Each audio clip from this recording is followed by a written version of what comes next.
Hi hello friends, இன்றைக்கி இந்த வீடியோவில் முடக்கத்தான் கீரை வச்சு இட்லி எப்படி செய்கிறதுங்கிறத பார்க்கலாம்.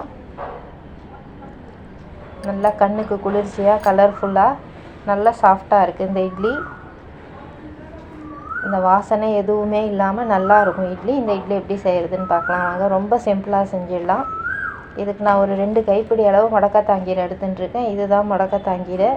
இது குப்பைங்களுக்கு நடுவில் தான் வளரும். அதனால் இதை எடுத்துகிட்டு வந்து சுத்தம் பண்ணிவிட்டு நல்லா ஒரு 4-5 தரம் தண்ணியில் அலம்பி தண்ணி வடிய விட்டு வச்சுருக்கேன். இதை ஒரு 2 கைப்பிடி அளவு சேர்த்து ஒரே ஒரு ஸ்பூன் தண்ணி விட்டு இந்த அளவுக்கு நல்லா விழுதாக அரைச்சிட்டு வந்திருக்கேன்.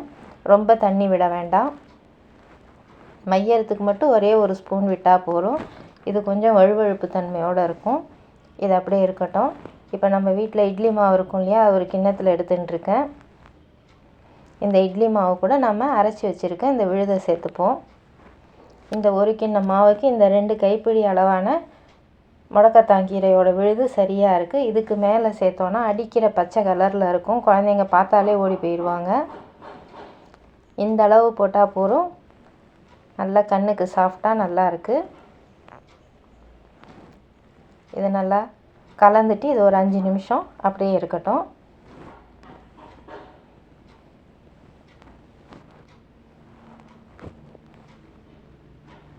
இப்போ இந்த கேப்பில் நான் தேங்காய் சட்னி அரைச்சி தாளிச்சிருக்கேன். இதுக்கு இன்னும் வெங்காய சட்னி இருந்தால் இன்னும் நல்லாயிருக்கும். நான் இன்றைக்கி தேங்காய் சட்னி தான் அரைச்சிருக்கேன். இப்போ நாம் இட்லி ஊற்ற ஆரம்பிச்சிடலாம். எப்பவும் போல் ஒரு தட்டில் எண்ணெயை தடவிட்டு நம்ம ரெடி பண்ணியிருக்க மாவை விட்டுக்கலாம். நான் அந்த பக்கத்து அடுப்பில் பாண்ட்லியில் தண்ணி வச்சு திளைக்க வச்சுருக்கேன்.